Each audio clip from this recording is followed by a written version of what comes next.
আসসালামু আলাইকুম ওয়া রাহমাতুল্লাহি ওয়া বারাকাতুহু। সবাইকে রমজানুল মোবারকবাদ। আজ তৃতীয় রমজান, 4 মার্চ 2025। আজকের এই ভিডিওতে আমি আপনাদের বসনিয়া সংক্রান্ত বিভিন্ন প্রশ্নের উত্তর দিব, যে উত্তরগুলো আপনি জানলে বসনিয়া সম্পর্কে আপনার আর কোনো কিছু জানার থাকবে না, আশা করি ইনশাআল্লাহ। তো এরকম আমি মোট 16টা প্রশ্নের প্রশ্ন নিয়ে আমি হাজির হয়েছি, যেগুলো বিভিন্ন সময় আমার কাছে বিভিন্ন ক্লায়েন্ট, আপনাদের মতো যারা বিদেশে যেতে আগ্রহী, তারা আমার কাছে করেছিলেন। তো সেই সকল প্রশ্নগুলোর উত্তর নিয়েই মূলত আজকের এই ভিডিওটি শুরু করছি। তাহলে চলুন ভিডিওটি শুরু করা যাক, এবং আপনি যদি মন দিয়ে এই প্রশ্নগুলোর উত্তর শুনেন, তাহলে ইনশাল্লাহ আশা করি আপনার মনে আর কোনো প্রশ্ন থাকবে না। তো চলুন ভিডিওটি শুরু করা যাক। তো প্রথম প্রশ্ন, বসনিয়া কি সেনজেন না নন সেনজেন কান্ট্রি? ইউরোপিয়ান ইউনিয়নভুক্ত কিনা, এটা ছিল প্রথম প্রশ্ন। না, বসনিয়া এখন মতো সেনজেন না, এবং এটা ইউরোপিয়ান ইউনিয়নভুক্তও না। তবে এটা হলো ইউরোপের দেশ, এবং একেবারে সেন্ট্রাল ইউরোপে, অর্থাৎ বসনিয়ার পাশে দেখবেন ক্রোয়েশিয়া আছে, সার্বিয়া আছে, এই পাশে গ্রিস আছে, ওই পাশে স্লোভাকিয়া আছে, ইতালি আছে। সকল সেনজেন কান্ট্রিগুলো কিন্তু বসনিয়ার আশেপাশেই আছে, বাট বসনিয়া এখন পর্যন্ত সেনজেন কান্ট্রিও না এবং ইউরোপিয়ান ইউনিয়নভুক্তও না, বাট বসনিয়া একটা ইউরোপের দেশ। 2 নম্বর ছিল, বসনিয়া কি ইউরো চলে নাকি বসনিয়ার মুদ্রা চলে? যেহেতু বসনিয়া ইউরোপিয়ান দেশ না, তো সুতরাং এখানে আপনার ইউরো চলে না, ওখানে বসনিয়ার যে মুদ্রা আছে সেই মুদ্রাই চলে। তো সুতরাং এখানে ইউরো চলে না। 2 নম্বর হলো, 3 নম্বর, যে বসনিয়াতে কি কি ভাষায় কি কি ভিসায় যাওয়া যায়? মানে প্রশ্নটা ছিল বসনিয়া কি কি ভিসায় যাওয়া যায়, কোনটা প্রশ্ন ছিল। তো বসনিয়াতে আপনি সাধারণত স্টুডেন্ট ভিসায় যেতে পারবেন, তারপর ওয়ার্ক ভিসায় যেতে পারবেন, তারপর আপনি ভিজিট ভিসায় যেতে পারবেন, তারপর আপনি বিজনেস ভিসায় যেতে পারবেন, ইত্যাদি ভিসায় আপনি বসনিয়াতে যেতে পারবেন। 4 নম্বর প্রশ্ন ছিল যে বসনিয়াতে কি ধরনের কাজের সুযোগ আছে? আসলে বসনিয়াতে বিভিন্ন ধরনের কাজ করতে পারবেন, তবে সবচেয়ে বেশি কাজ হচ্ছে ওখানে কনস্ট্রাকশন সেক্টরের কাজটাই সবচেয়ে বেশি হয় বসনিয়াতে। এছাড়া আপনার ওইখানে আপনি ইন্ডাস্ট্রিয়াল ওয়ার্ক, এই কাজগুলো করতে পারবেন। তারপরে আপনি ওইখানে রেস্টুরেন্টে কাজ করতে পারবেন, এই কাজগুলো করতে পারবেন। তবে আমরা সাধারণত যারা কনস্ট্রাকশন কাজ বলতে মনে করি বাংলাদেশের যে কনস্ট্রাকশন কাজ হয়, ঠিক সেরকম কোনো কাজ না। এখানে আপনার কনস্ট্রাকশন ধরেন ইলেকট্রিশিয়ান, সেও কিন্তু একটা কনস্ট্রাকশন ওয়ার্কার। তারপর আপনি ধরেন প্লাম্বিং আছে, তারপর আপনি আছে হলো পাইপ ফিটিং ধরতে পারেন, তারপর আছে আপনার মেশন আছে, তারপর আপনার আছে যে আমাদের এখানে যে টাইলস ফিটিং আছে, তারপর আপনার ইউরোপিয়ান যে বাসাগুলোর উপরে টাইলস ফিটিং হয় সেই টাইলস ফিটিংয়ের কাজ আছে, গ্লাস ফিটিংয়ের কাজ আছে, তারপর আপনার ফলস সিলিংয়ের কাজ আছে, লাইটিংয়ের কাজ আছে, ফার্নিচারের কাজ আছে। এই ধরনের সকল কাজকেই কিন্তু আমরা কনস্ট্রাকশনের কাজ বলছি, ঠিক আছে? তো এগুলো আসলে আপনারা যারা ভেবেন কনস্ট্রাকশন কাজ মানে মাথায় ঝুড়ি নিয়ে চলে যাওয়া, মাথায় ইট বালু সিমেন্ট নিয়ে উপরে ওঠা, 5 তলা বেয়ে, এরকম কোনো কাজ না। তারপরে আপনার এখানে ইন্ডাস্ট্রিয়াল ওয়ার্কারে বিভিন্ন কাজ আছে, যেমন বিভিন্ন আপনার বেকারিতে কাজ আছে, বিভিন্ন ফ্যাক্টরিতে কাজ আছে, বিভিন্ন রেস্টুরেন্টে কাজ আছে, আপনি এই কাজগুলো করতে পারবেন বসনিয়াতে। আচ্ছা, এরপরের প্রশ্ন ছিল 5 নম্বর, বাংলাদেশ থেকে যারা বসনিয়া যায় তারা সাধারণত বসনিয়াতে যে কি কাজ করছে? হ্যাঁ, বাংলাদেশ থেকে যারা যায় তাদের বেশিরভাগই আমি দেখেছি, বা আমার কাছে যে তথ্য আছে, তারা কিন্তু আপনার কনস্ট্রাকশন হেল্পার হিসেবেই কাজ করে, অর্থাৎ এই যে ইলেকট্রিশিয়ান, প্লাম্বিং, মেশন, এই সমস্ত কাজগুলি করে থাকে। বা কিছু কিছু মানুষ আছে যারা ওইখানে আপনার রেস্টুরেন্টে ওয়েটার হিসেবে কাজ করছে। এরপরে আপনার 6 নম্বর প্রশ্ন ছিল যে বসনিয়াতে বেতন কত? সরকার কত বেতন দিচ্ছে, আসলে বাস্তবে কত বেতন পাওয়া যায়? এই প্রশ্নটা ছিল 6 নম্বর। তো এখানে আমার কাছে একটা ইনফরমেশন আছে, সেটা হচ্ছে বসনিয়াতে আপনার বেতন পাওয়া যাচ্ছে সরকার কর্তৃক, সেটা হচ্ছে 317 ইউরো, একটু কম। তো ধরে নেন 317 ইউরো, এটা হচ্ছে সরকার দেবে। কিন্তু আপনি যখন কোনো প্রতিষ্ঠানে কাজ করবেন, তখন এক এক প্রতিষ্ঠানে এক এক রকম বেতন দেয়। আবার অনেকের দক্ষতার উপরে বেতন দেয়, কেউ আছে স্কিল ওয়ার্কার, কেউ আছে নন স্কিল ওয়ার্কার। তো দেখা যায় সাধারণত যারা নন স্কিল ওয়ার্কার তাদের বেতন 450 থেকে 700 ইউরো পর্যন্ত হয়ে থাকে, আর যারা স্কিল ওয়ার্কার তাদের বেতন কিন্তু 1200 ইউরো হতে পারে। তো এটা ডিপেন্ড করছে আপনার কাজের উপরে এবং ডিপেন্ড করছে আপনার প্রতিষ্ঠানের উপরে।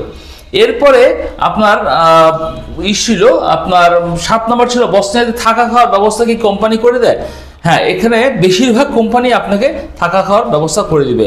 আর বসনিয়া যেহেতু একটি মধ্যম আয়ের একটি দেশ, তো সুতরাং সেখানে কিন্তু সব কিছুর খরচও অনেক কম। তো সুতরাং ওইখানে আপনার কোম্পানি থাকা খাওয়ার ব্যবস্থা করে দেবে। তো থাকা খাওয়ার কোম্পানি যদি ব্যবস্থা করে দেয়, থাকা এবং খাওয়ার ব্যবস্থা কোম্পানি করে দিলে কিন্তু আপনার যে বেতনটা থাকবে এই পুরোটাই কিন্তু আপনি পাচ্ছেন। তো ফলে আপনার কিন্তু বেশ মাসে সেটা ভালো টাকায় আয় করতে পারবেন। এরপর হচ্ছে মানে থাকা খাওয়ার খরচ কেমন, আমি আপনাদেরকে এখনই বলছিলাম যে বসনিয়ায় কিন্তু থাকা খাওয়ার খরচ অনেক কম অন্য আপনার সেনজেন কান্ট্রি বা ইউরোপের দেশের তুলনায়। এরপর হচ্ছে ভিসা প্রসেসিং পদ্ধতিটি কি। আসলে বসনিয়ার কিন্তু কোনো এম্বাসি বাংলাদেশে নেই, সেক্ষেত্রে আপনাকে অবশ্যই ইন্ডিয়া যেতে হবে, এছাড়া কোনো উপায় নেই। তো আপনি এখান থেকে একটা ওয়ার্ক পারমিট ব্যবস্থা করেন যে কোনো প্রতিষ্ঠান থেকে, করার পরে সেই ওয়ার্ক পারমিট নিয়ে অন্যান্য সকল কাগজপত্র নিয়ে একটা অ্যাপয়েন্টমেন্ট নেন বসনিয়ার ইন্টারভিউর জন্য, তারপর একটা মেডিকেল ভিসা করেন। এবং এখন কিন্তু বর্তমানে প্রচুর মেডিকেল ভিসা হচ্ছে, সেই মেডিকেল ভিসা নিয়ে আপনি চলে যান, গেলে পরে আপনি এখান থেকে ভিসাটা লাগিয়ে নিয়ে আসতে পারবেন। এইটাই ছিল হলো মূলত আপনার বসনিয়ার মেডিকেল ভিসা ভিসা পদ্ধতিটা। এরপরে ছিল যে অ্যাম্বাসি কি কোনো ইন্টারভিউ নেয় কি না। বসনিয়া আপনি যখন যাবেন পেপার জমা দিতে, তখন কিন্তু অ্যাম্বাসি কি কোনো ইন্টারভিউ নেয় কি না। হ্যাঁ, ওইখানে আসলে কিন্তু 90% থেকে 95% ক্ষেত্রে কিন্তু কোনো ইন্টারভিউ ওরা নেয় না। বাট কোনো প্রতিষ্ঠান যদি মনে করে যে ধরুন আপনি স্কিল ওয়ার্কার, তো কোনো প্রতিষ্ঠান বা আপনার এডুকেশন আছে, এখন কোনো প্রতিষ্ঠান যদি মনে করে যে না আপনাকে তারা একটা ইন্টারভিউ নেবে, তাহলে সেক্ষেত্রে তারা এই ইন্টারভিউ ব্যবস্থাটা সেই অ্যাম্বাসির মাধ্যমে করে নেয়। তবে এই সম্ভাবনা একেবারেই খুবই কম। হ্যাঁ, বেশিরভাগ ক্ষেত্রেই এখানে কোনো ইন্টারভিউ নেওয়া হয় না। আচ্ছা, আর এরপর 11 নম্বর প্রশ্ন ছিল ইন্ডিয়া কীভাবে যাব, মেডিকেল ভিসা করতে কত খরচ পড়বে। আমি আগেই বলেছি ইন্ডিয়া যাবেন একটা মেডিকেল ভিসা নিয়ে যেতে পারেন। আর মেডিকেল ভিসা করতে আসলে এটা ডিপেন্ড করছে আপনি কার মাধ্যমে করবেন। তো সাধারণত দেখা যায় 10 থেকে 15-20 হাজারের মধ্যে একটা মেডিকেল ভিসা করা যায়। আচ্ছা, এবার 12 নম্বর প্রশ্ন ছিল যে বসনিয়ার অ্যাম্বাসিতে পাসপোর্ট জমা দিলে তারা কতদিন পরে রিটার্ন করে। তো সাধারণত বসনিয়াতে যখন আপনি যাবেন ভিসার জন্য এবং এখানে জমা দিবেন পাসপোর্ট, সাধারণত তারা এখানে আপনার কাছ থেকে 1 সপ্তাহ সময় নেবে, 1 সপ্তাহ থেকে 10 দিন, সর্বোচ্চ এটা আপনার 25 দিন পর্যন্ত লাগতে পারে এই ভিসা দেওয়ার। আপনি ধরে নেন যে আপনাকে 1 মাস সময় লাগবে এখানে ভিসার জন্য। এটা 1 সপ্তাহ থেকে অর্থাৎ 4 সপ্তাহের মধ্যে ওরা আপনাকে 1 সপ্তাহ থেকে 4 সপ্তাহের মধ্যেই ওরা আপনাকে ভিসা ডেলিভারি দিয়ে দিবে। এটা ছিল যে 12 নম্বর প্রশ্ন। এরপরে হলো 13 নম্বর, টিআরসি কতদিনে পাওয়া যায়। আসলে ইউরোপের দেশগুলোতে গেলেই আপনি কিছুদিন যখনই যাবেন তার কয়েকদিন পরেই আপনার প্রতিষ্ঠান আপনাদেরকে ওদের ইসে নিয়ে যায়, পুলিশের কাছে নিয়ে যায়। সাধারণত ওরা ওইখানকার যে সমস্ত পুলিশ থাকে তাদের কাছে নিয়ে যায় এবং নির্দিষ্ট জায়গায় নিয়ে গেলে ওরা আপনার ফিঙ্গারপ্রিন্টটা রেখে দেয় এবং কাগজপত্র রেখে দিলে ওরা প্রসেসিং শুরু করে। তো মোটামুটি 1 মাস থেকে 2 মাসের মধ্যে টিআরসিটা পাওয়া যায়। এবারে 14 নম্বর ছিল যে ওইখানে কি পিআর পাওয়া যায় এবং কতদিন পরে পাওয়া যায়। অবশ্যই প্রত্যেকটা ইউরোপের দেশে পিআর পাওয়া যায়। আর বসনিয়াতে আপনি 5 বছর গেলে পরে এখানে আপনি পিআরের জন্য আবেদন করতে পারবেন। তারপরে এটা প্রসেসিং করতে অনেক সময় 2 বছর 3 বছর লেগে যায়। সব মিলে কিন্তু ইউরোপের একটা দেশগুলোতে 5 থেকে 8 বছর মানে মিনিমাম 6-7-8 বছর লেগে যায় একটা পাসপোর্ট পেতে। যদিও অনেকে আমরা বলে থাকি 2 থেকে 3 বছরই পিআর পাওয়া যায়, আসলে কথাটা মোটেই সঠিক নয়। এখানে একটা পিআর পেতে ইউরোপের দেশে মিনিমাম 7 থেকে 8 বছর লেগে যায়। তারপরে আপনাদের প্রশ্ন ছিল এখানে ডকুমেন্টস কী কী লাগে। আসলে এখানে ডকুমেন্টস কিন্তু তেমন কিছু লাগে না। আপনার পাসপোর্ট, ছবি, তারপর এনআইডি, তারপরে আপনার মেডিকেল যদি লাগে, বিভিন্ন প্রতিষ্ঠান যদি চায় আপনি মেডিকেল হেলথ ইন্স্যুরেন্স লাগলে হেলথ ইন্স্যুরেন্স দিলেন। এই আপনার মোটামুটি ডকুমেন্টস হলে ডিপেন্ড করে যে আপনি প্রতিষ্ঠান কী চাচ্ছে। আপনার যদি ধরেন এডুকেশন সার্টিফিকেট আছে দিলেন এডুকেশন সার্টিফিকেট, আপনার যদি এক্সপিরিয়েন্স সার্টিফিকেট দিতে পারেন আপনার এক্সপিরিয়েন্স সার্টিফিকেট, কেউ যদি কাজের ভিডিও চায় দিতে পারেন কাজের ভিডিও। এই ডকুমেন্টসগুলো লাগে। তো মূলত বেসিক ডকুমেন্টস বলতে লাগে হলো পাসপোর্ট, তার ছবি আর আপনার এনআইডির কপি। এই হচ্ছে আপনার বেসিক ডকুমেন্টস। এরপরে 16 নম্বর প্রশ্ন এবং সর্বশেষ প্রশ্ন যে বসনিয়া থেকে কিভাবে গেম দিয়ে অন্য দেশে যাওয়া যায়।